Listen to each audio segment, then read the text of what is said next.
My name is Jacob Howland, and I'll be teaching a course on Søren Kierkegaard's Fear and Trembling. Yeah, so the course will be meeting on Sunday evenings, I think 7 to 9 p.m. Eastern, if I'm not mistaken, starting on January 4th, and it will run for 5 sessions. As far as who the course will be for, you know, Fear and Trembling is a book about faith, and it focuses on the near sacrifice of Isaac in Genesis 22.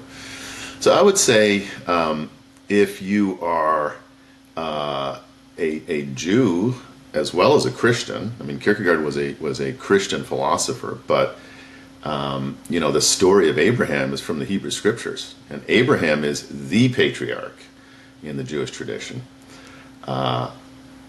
So if you're Jewish or Christian and you're interested in exploring questions of religion and faith, you should take this course. If you're interested in philosophy, you might consider taking this course. If you're interested in, I don't know, the pathologies of modernity, because Kierkegaard is very prophetic. I would put him in the same category as Dostoevsky and Tocqueville, Nietzsche. You might consider taking this course.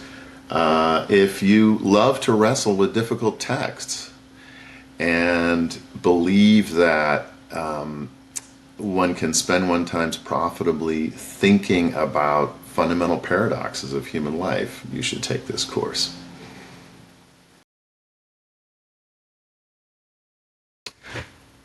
Yeah, I mean, I think, look, so Fear and Trembling is one of the pseudonymous works of Kierkegaard. So Kierkegaard created authors who then wrote his books. And it's Fear and Trembling is authored by a man who goes by the name of Johannes de Silentio, which means something like John of Silence.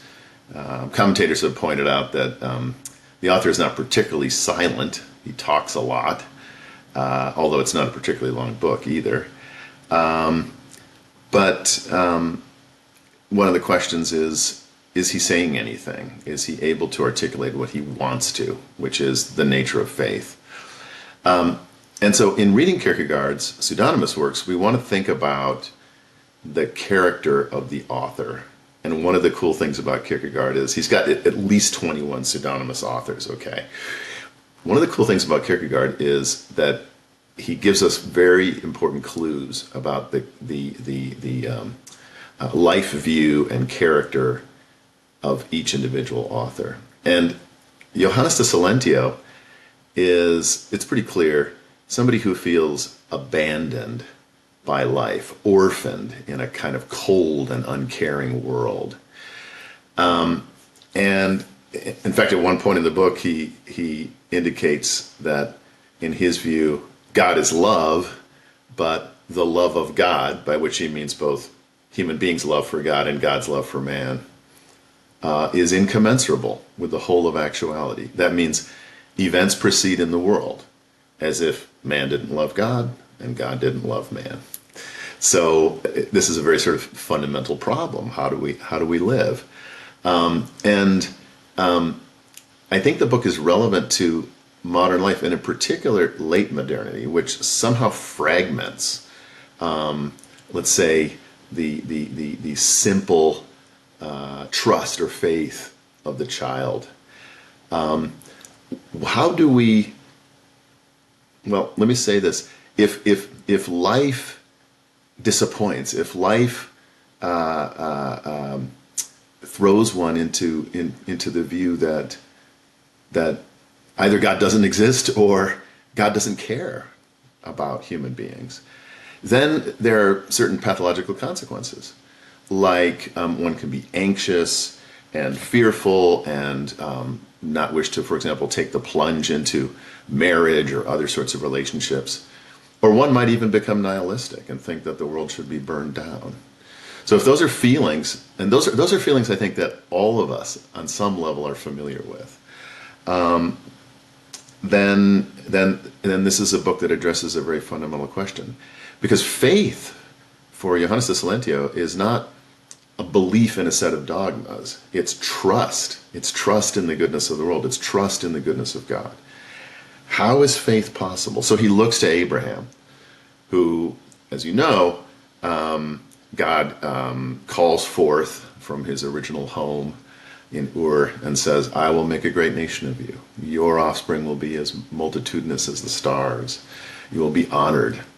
And then toward the end of his life, he tells him to take his son Isaac, who is the bearer of the covenant, his son in whom all of these wonderful promises of God are contained, to take him up the mountain, cut his throat, drain his blood, and burn him as a sacrifice. And Abraham, he actually doesn't come to have to do that because an angel intervenes, but he takes his son up the mountain with the intention of doing this. And for Johannes de Silentio, this is an expression of Abraham's faith, even in the face of the collapse of all of his dreams, of everything he loved, of everything he cared for. His entire world is concentrated in this son, Isaac. So that's a rather interesting way to go about exploring certain kinds of questions, which is, what happens when life does what it inevitably does? When it shatters our trust, our faith, impedes our dreams, makes us feel that we are abandoned in a lonely universe. Well, I guess I would say that it's not simply timely, it's also timeless, because it's dealing with the human condition, as I suggested. But I think one could say more here. Kierkegaard is writing for, first of all, he's writing in Danish, which is very interesting, and we'll discuss that in the class. He could very well have written in German. And Danish is not a language that is read or spoken by that many people. So it took a while for his thought to kind of get out there in the European context. But he's writing for educated book buyers of Copenhagen. And these are people who considered themselves to be Christian. One sort of constant theme in Kierkegaard's works is that Christianity is not just going to church or being born to a Christian parent or living in a country where the king is Christian. These are all external and superficial things.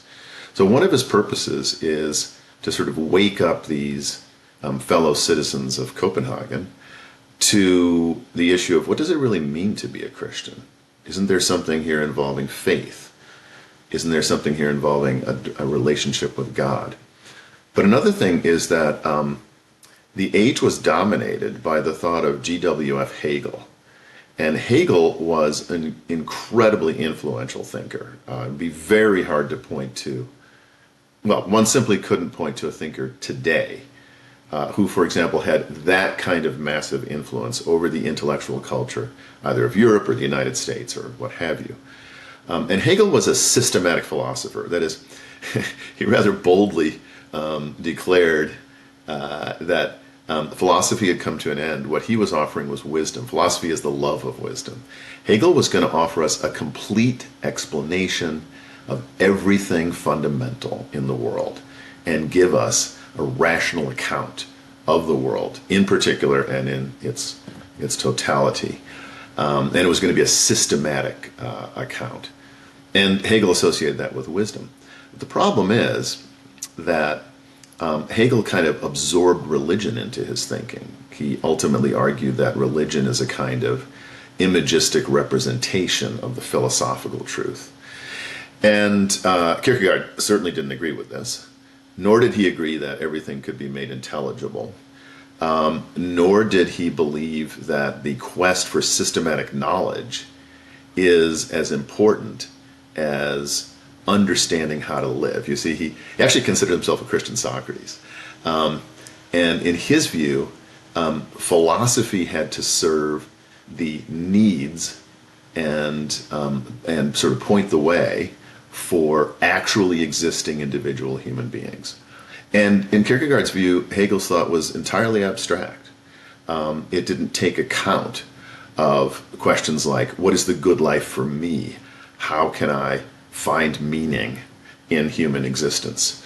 Sometimes Kierkegaard compares Hegelians to people who want to live on the moon, right? They're sort of up there in the ether, and their thinking is so abstract. So that's another thing that he wanted to do, is to sort of bring philosophy, well, to use a phrase of Cicero's that he describes Socrates with, to bring philosophy down from the heavens and put her in the cities of men and ask questions about what is good and evil and right and wrong. And for Kierkegaard, what is divine, and what kind of relationship can we have to God?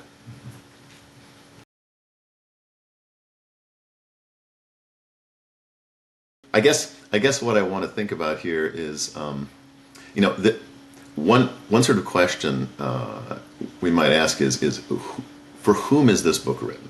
Who's his audience?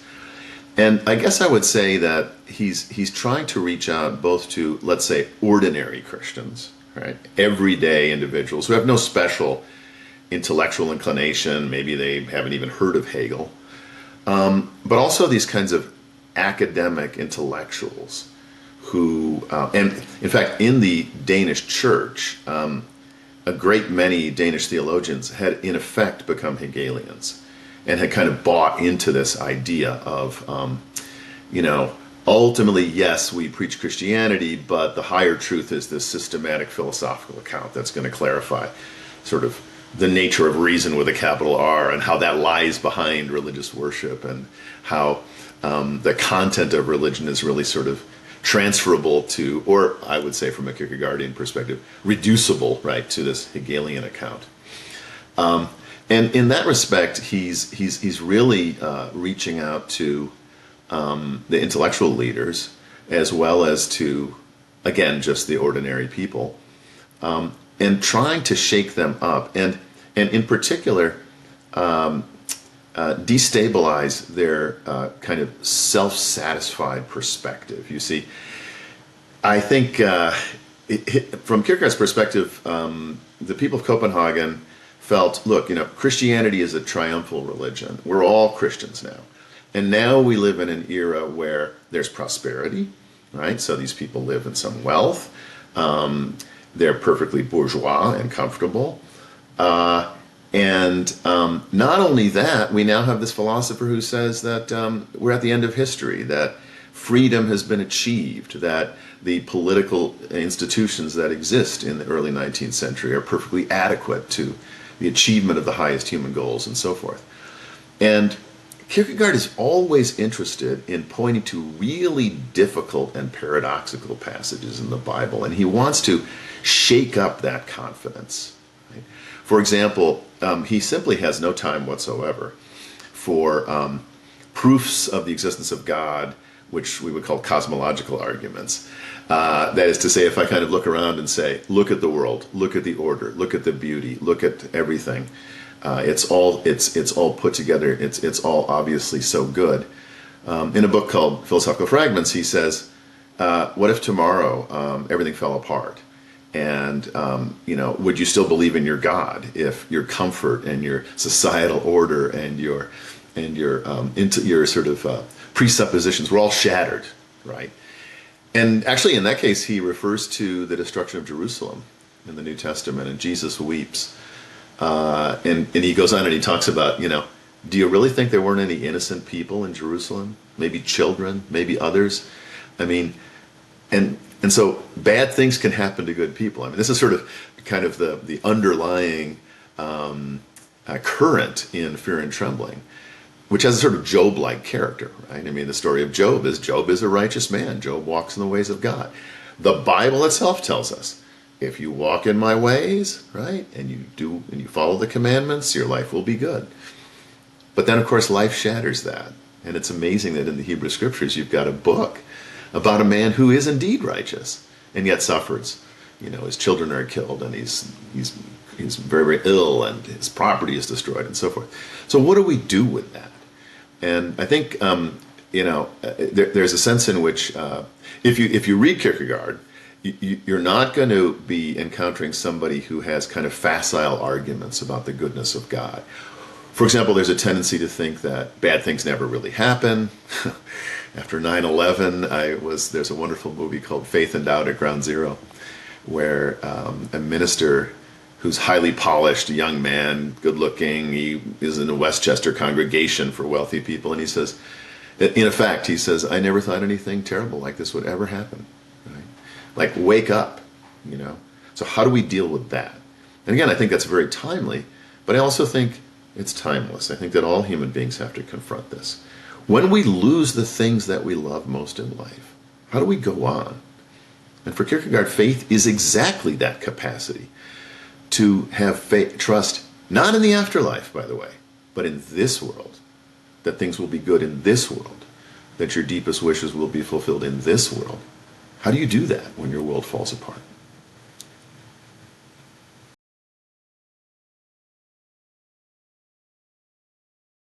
Well, you see, it's very interesting because Johannes de Silentio, again, the pseudonymous author of Fear and Trembling, essentially writes a kind of eulogy to Abraham. He sees Abraham as this amazing individual who's able to carry on when his world is falling apart. But he admits, he describes himself, by the way, as, well, he describes Fear and Trembling as a dialectical lyric. Okay, dialectical is a sort of philosophical term of art that made popular by Hegel. But you can also go back to the Platonic dialectic. And then a lyric, of course, is the production of a poet. And yet in the book he says, I'm not a poet, I'm a philosopher. And then elsewhere he says, I'm not a philosopher, I'm a poet. Okay? But his most important admission is, I can't think my way into Abraham. Right? Poets write about heroes, and they can think their way into the hero. The poet and the hero are like man and wife, they need each other. But I can't think my way into heroes. So this book about faith becomes a kind of lyrical articulation of the difficulty or perhaps impossibility on the part of Silentio of understanding what faith is. So Kierkegaard, by the way, loves paradox, loves these difficulties, wants to prod his readers awake. You know, again, like he wants to wake up the complacent Christians. He wants to prod them awake and make them wrestle with these questions. But at the end of the day, we don't get, so to speak, an answer, certainly not a set of propositions. And then, of course, if we did have a set of propositions saying this is precisely what faith is, we would then have the difficulty of applying them to our life, you see, and that's where the rubber meets the road. He's not interested in knowledge for knowledge's sake. He's interested in living up to our knowledge. But at least he kind of locates the neighborhood, right? So, for example, one of the neatest things about Fear and Trembling is his presentation of the view that faith is a kind of fountain of youth. You know, when he looks at the story of Abraham and Sarah, right? So she conceives at the age of 90, and he's 100 years old, and she gives birth to Isaac at the age of 90.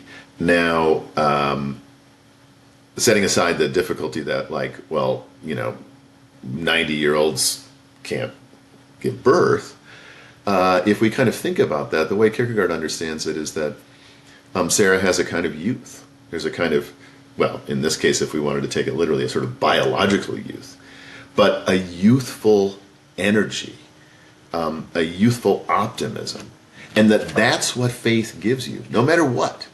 That it's a kind of source of vitality in human existence. So by the end of the book, we're looking for that. Where do we get that? And however, if I want to go beyond the book, but I think it's very suggested in the book as well, one answer is love. Right?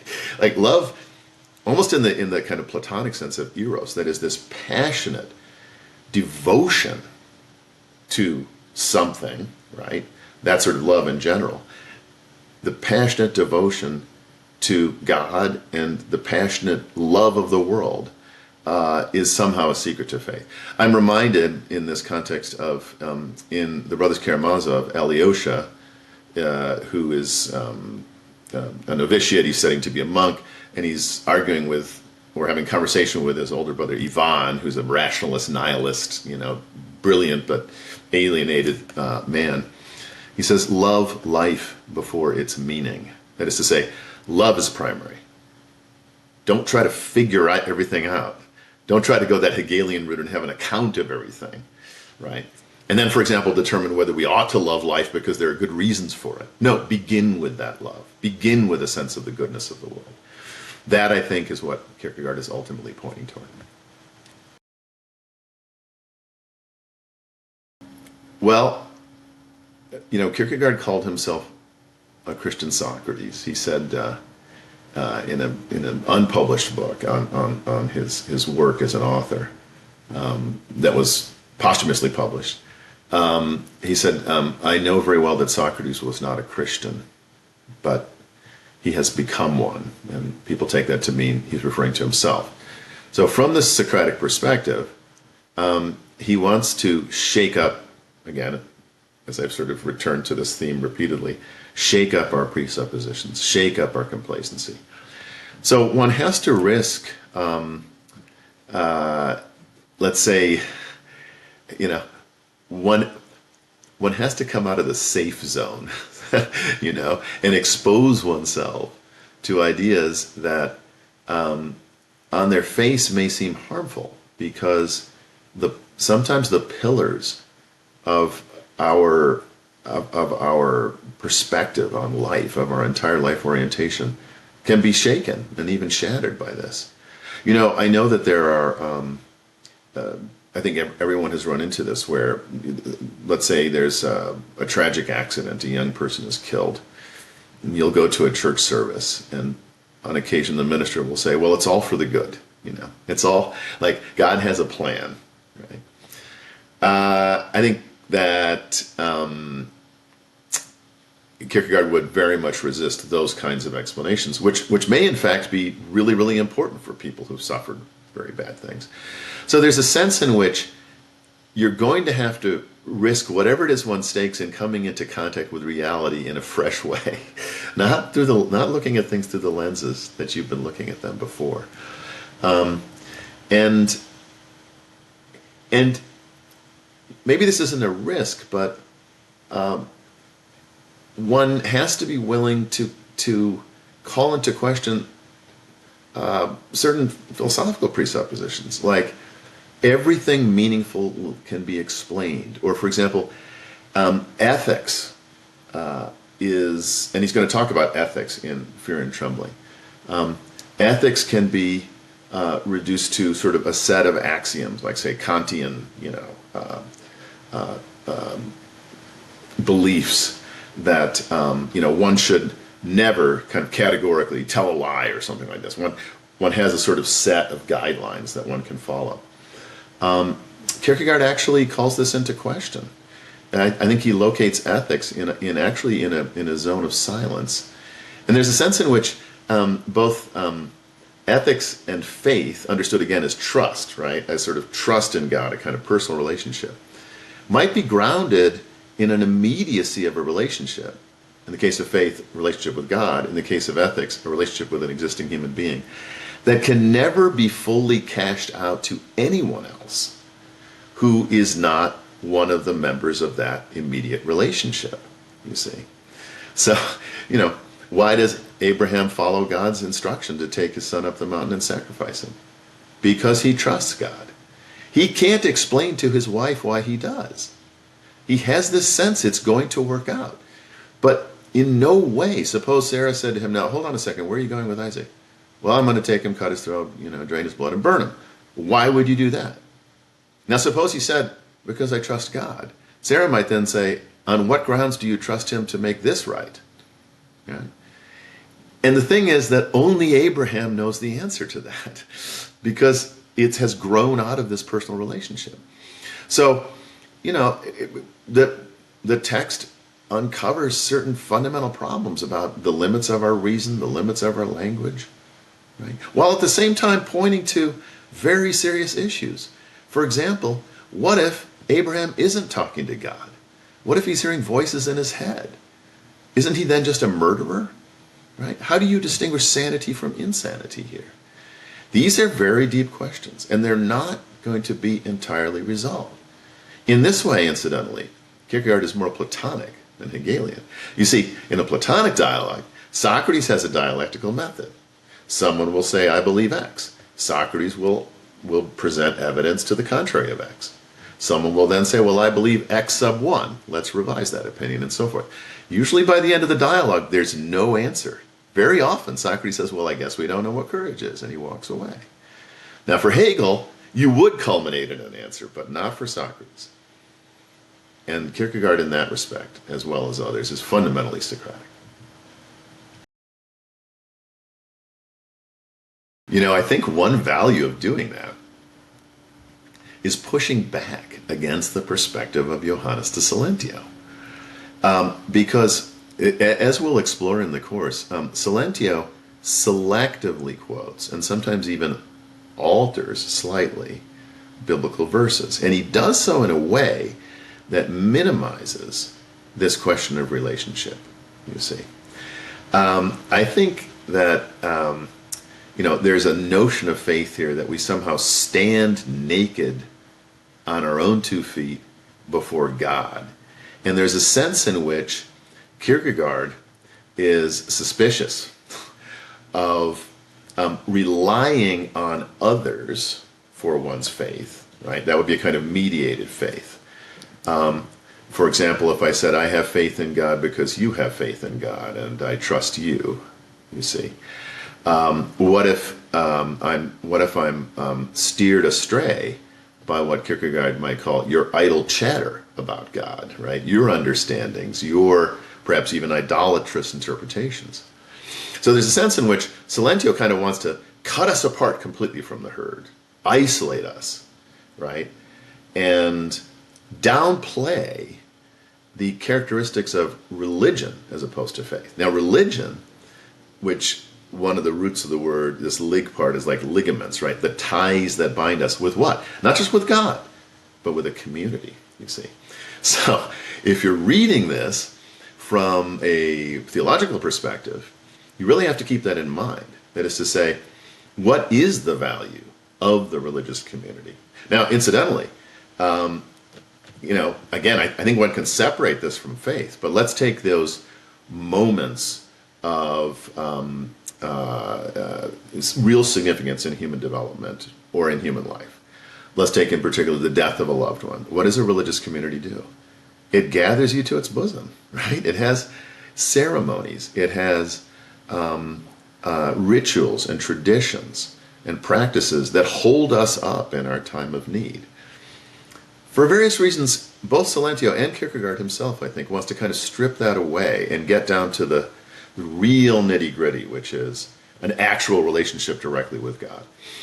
And of course, that's a very difficult proposition, by the way, because you see, one of the issues here is that Abraham may, if faith is trust in God, Abraham may have more grounds for trust than you or I, you see, because our relationship to God is, I won't say exclusively, I'll leave open the possibility that it's not, but it is mediated by Scripture.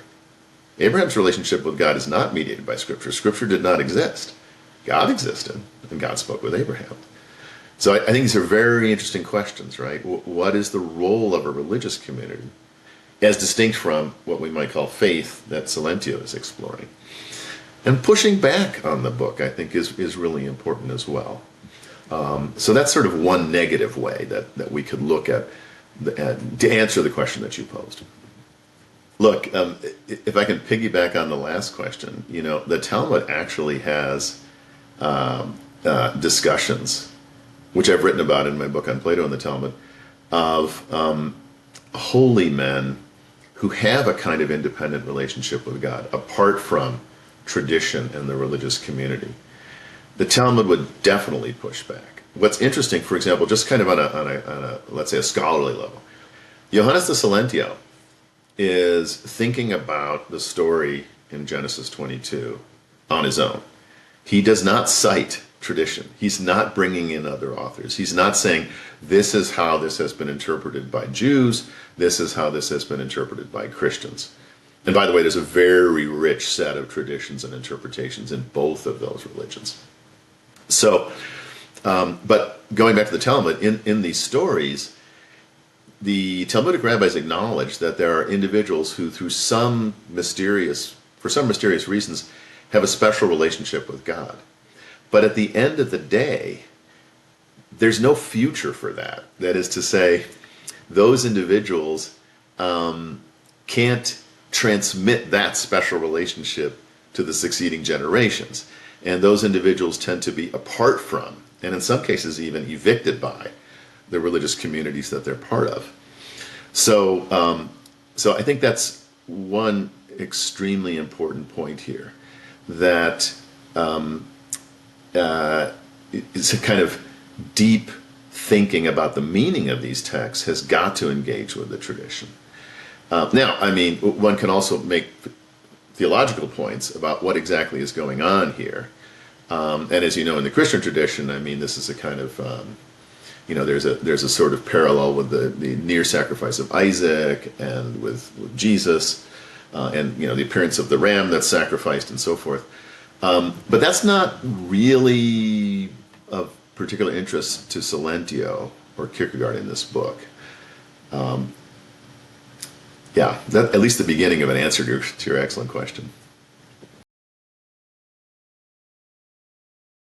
Yeah, I mean, you know, I said earlier that I think Kierkegaard is quite prophetic about, well, you know, what's the character of late modernity and what's coming down the road for us. Just as, for example, in Democracy in America, that book ends with Tocqueville's worry of soft despotism and how we might become complacent and the government will become like a nanny and we'll lose our freedoms and so forth. That seems to me to be prophetic. Dostoevsky's prophetic. In Crime and Punishment, when Raskolnikov, who's acting on kind of Marxist ideas and notions of, you know, the world historical individual who isn't bound by morality, when he kills the old pawnbroker and then her I guess it's her niece, and he's finally captured, the detective Porfiry Petrovich says, you know, you're lucky you just killed one person. You could have killed 100 million with your philosophy, which oddly is highly prophetic because the Black Book of Communism says that 100 million people were killed by their own regimes in communist societies in the 20th century. Kierkegaard is prophetic about what he calls leveling. Leveling is and I think this is one reason why he's interested in this question of our standing alone before God. Leveling is the destruction of all kind of organic social communities, the destruction of institutions, the destruction of the church, the destruction of families, the destruction of citizenly bonds and so forth. And actually in a book called Two Ages, Kierkegaard says there's nothing that will stop this destruction. In fact, it will proceed, and it will proceed in the name of abstract humanity, and nothing can stop this. I think that you know, one of the things I want to do is make some connections with other thinkers who have sort of seen what's coming and understand the character of our age.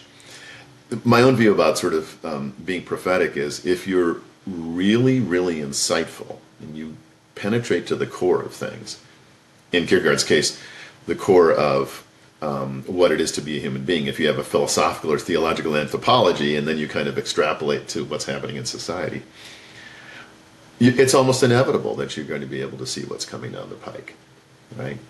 There's a sense in which, if you like philosophy, if one means by that, you know, profound understanding of the issues and of the elements at play, is necessarily prophetic. So I want to make those kinds of connections, and, you know, when I teach, I don't hesitate to sort of bring in and say, has anybody read this book or that book, and kind of, and you know, I should say one more thing, which is Kierkegaard is an amazingly original author from a literary perspective. Someday maybe for Hertog I'll teach Either Or, which is just an unprecedentedly original book. Fear and Trembling is too, though, and I think Kierkegaard himself is a philosophical poet or a poetic philosopher. He constructs amazing kind of parables. There's a famous parable of Agnes and the Merman in Fear and Trembling, which is just amazing. And therefore, there's a sense in which one really needs to put him in the context of the great writers of fiction and even myth. You know, and try to understand him sort of in those literary terms.